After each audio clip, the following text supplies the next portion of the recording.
ചേച്ചിയാ ചായ ഉണ്ട്, നല്ലൊരു ചൂട് ചായ എടുത്ത. അയ്യോ ചായക്ക് ഗ്യാസ് ഇല്ല ചേട്ടാ. ചായക്ക് ഗ്യാസാ? ഞാൻ മനുഷ്യർക്ക് ഗ്യാസ് മൃഗങ്ങൾക്ക് ഗ്യാസ് എന്ന് കേട്ടുണ്ട്. അപ്പൊ ആദ്യമായിട്ട് ചായക്ക് ഗ്യാസ് ഉണ്ടെന്ന് കേൾക്കണം. ചായക്ക് ഗ്യാസ് ഉണ്ടെന്നല്ല ചേട്ടാ പറഞ്ഞേ, ചായ ഉണ്ടാക്കാൻ ഗ്യാസ് ഇല്ലാന്നാ പറഞ്ഞേ. ഓ അങ്ങനെയാ? അല്ല ചേച്ചിയെ, നിങ്ങൾക്കല്ല ഈയിടെയായിട്ട് പ്രധാനമന്ത്രിയുടെ ഏതോ പദ്ധതിയിൽപ്പെട്ട് പുതിയ ഗ്യാസ് കണക്ഷൻ കിട്ടിയത്? പ്രധാനമന്ത്രിയുടെ എന്തോ പദ്ധതിയല്ല, ഗ്രാമീണ ഉജ്ജ്വല യോജന. അത് നമുക്ക് ഒരു പ്രാവശ്യമേ സൗജന്യമായി കിട്ടത്തുള്ളൂ. ഇനി വേണമെങ്കിൽ നമ്മൾ ക്യാഷ് കൊടുത്ത് കുറ്റി മേടിക്കേണ്ടി വരും. അത് വേണ്ടി വരില്ലോ, അല്ലാതെ ജീവിതകാലം മുഴുവൻ നിങ്ങൾക്ക് പ്രധാനമന്ത്രി ഗ്യാസ് തരണമെന്ന് പറഞ്ഞാൽ നടക്കില്ലല്ലോ. അതെന്താ ആജീവനം സൗജന്യമായിട്ട് ഗ്യാസ് കൊടുത്താന്നേ? ഇത് പ്രധാനമന്ത്രി വീട്ടിൽ നിർത്തുന്ന കാശാട്ടാണോ? നമ്മൾ ടാക്സ് കൊടുക്കണം കാശ്. ഈ കാശ് വെച്ചിട്ട് നമുക്ക് ഗ്യാസും കാര്യങ്ങളൊക്കെ അവർ സൗജന്യമായിട്ട് ആജീവനം തരണം. എൻ്റെ പൊന്ന് സഖാവേ, നമ്മൾ അടയ്ക്കുന്ന നികുതി പണം എടുത്ത് എല്ലാം സൗജന്യമായി നൽകിയാൽ നമ്മുടെ ഗവൺമെൻറ്റിൻ്റെ സാമ്പത്തിക സ്ഥിതി എന്താ അവതാളത്തിലാണെന്നോ നിങ്ങൾ ഈ പറയണേ? നിങ്ങൾ ഈ കേരളത്തിലേക്ക് നോക്ക്, ഇത്രയും കാര്യങ്ങൾ നമ്മളിവിടെ സൗജന്യമായിട്ട് കൊടുത്തിട്ട് നമ്മുടെ കേരളമാണ് ഇന്ത്യയിൽ ഇപ്പോഴും നമ്പർ 1 സംസ്ഥാനം. എന്ത് സൗജന്യങ്ങൾ നൽകുന്നു എന്നാണ് എൻ്റെ പൊന്ന് സഖാവ് നിങ്ങൾ ഈ പറയണേ? ഞാൻ പറഞ്ഞുതരാം. ഇപ്പോൾ സൗജന്യമായിട്ട് കിറ്റുകൾ കൊടുത്തു, സൗജന്യമായിട്ട് ഫോൺ കൊടുക്കണം, സൗജന്യമായിട്ട് ഇൻ്റർനെറ്റ് കൊടുക്കണം, സൗജന്യമായിട്ട് കമ്പ്യൂട്ടർ കൊടുക്കണം. ഇപ്പം എന്തിനാ സൗജന്യമായിട്ട് അരിയും കൊടുക്കണം? ഇതിൽ കൂടുതൽ എന്തെന്നാ കൊടുക്കണ്ടേ സൗജന്യമായിട്ട്? ഇതെല്ലാം എങ്ങനെ നൽകുന്നതാണ് സഖാവ് ധരിച്ചിരിക്കുന്നത്?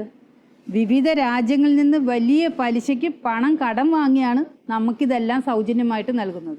ഇങ്ങനെ കടം വാങ്ങി ഇപ്പോൾ ജനിക്കാൻ പോകുന്ന ഓരോ കുഞ്ഞുങ്ങൾ പോലും ലക്ഷങ്ങളുടെ കടക്കാരാവുകയാണ്. ഇങ്ങനെ പോയാൽ ലങ്കേനെ പോലെ ആവാൻ വലിയ താമസമൊന്നുമാണ്. ഇത് നിങ്ങളെ ഈ കുത്തക മുതലാളിമാരുടെയും മൂരാച്ചികളുടെയും കാഴ്ചപ്പാടല്ലേ? പിന്നെ കാണം വിറ്റും ഓണം ഉണ്ണണമെന്നുള്ളതാണ് മലയാളികളുടെ ഒരു രീതി. അതെ, ഇപ്പൊ കാണം വിറ്റും ഓണം ഉണ്ട് തുടങ്ങിയതിന്റെ ഒരു ഫലമാണ് ഇപ്പൊ നാട്ടില് മൂത്രം ഒഴിക്കണമെങ്കിലും ടാക്സ് കൊടുക്കേണ്ട ഗതികേട് വന്നേക്കണേ. പറയുമ്പോൾ നമ്മളെല്ലാത്തിലും നമ്പർ 1 ആണ്. പക്ഷേ അതെന്തിനാണെന്നും കൂടി ഓർക്കണം. കേരളത്തിലാണ് ഏറ്റവും അധികം പെട്രോൾ വില നമ്മൾ നൽകുന്നത്. കേരളത്തിലാണ് വീട് നികുതി ഏറ്റവും നമ്മൾ കൊടുക്കുന്നത്. കേരളത്തിലാണ് പ്രോപ്പർട്ടി ടാക്സ് നമ്മൾ ഏറ്റവും കൂടുതൽ കൊടുക്കുന്നത്. കേരളത്തിലാണ് രജിസ്ട്രേഷൻ ചാർജ് ഏറ്റവും കൂടുതൽ നൽകുന്നത്. പിന്നെ കേരളത്തിലാണ് ഏറ്റവും അധികം വൈദ്യുതി നിരക്ക് നമ്മൾ നൽകുന്നത്. കൂടാതെ ബസ് യാത്രയ്ക്ക് ബസ് ഫീസ് എത്രയാണെന്നറിയോ? അതാണ് കേരളത്തിലെ ഏറ്റവും അധികം. തൊട്ടതിനും പിടിച്ചതിനുമൊക്കെ ഏറ്റവും കൂടുതൽ നികുതി നൽകുന്ന സംസ്ഥാനമാണ് ഈ കൊച്ചു കേരളം. എൻ്റെ പൊന്നിയേട്ടൻ നിങ്ങളെപ്പോലുള്ള ബൂർഷകളോട് കഥ പറഞ്ഞുകൊണ്ടിരുന്നുണ്ടല്ലോ, എൻ്റെ സമയം പാഴാവും. ഇതിപ്പോൾ അപ്പുറത്തെ ജംഗ്ഷനിലേക്ക് ഒരു ലോഡ് വീട്ടു സാധനം വന്നിട്ടുണ്ട്. നൈസ് അവിടെ ചെന്ന് ഞാൻ നോക്കൂലിയുടെ വൈപ്പിലത്തിൽ കാശ് പോകലിരിക്കുകയും ചെയ്യും.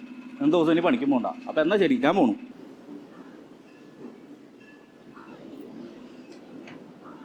ഇങ്ങനെ പണിയൊന്നും എടുക്കാതെ നോക്കൂലി വാങ്ങിച്ചും കമ്മീഷൻ വാങ്ങിച്ചും ഈ നാടിനെ കുട്ടിച്ചോറാക്കി.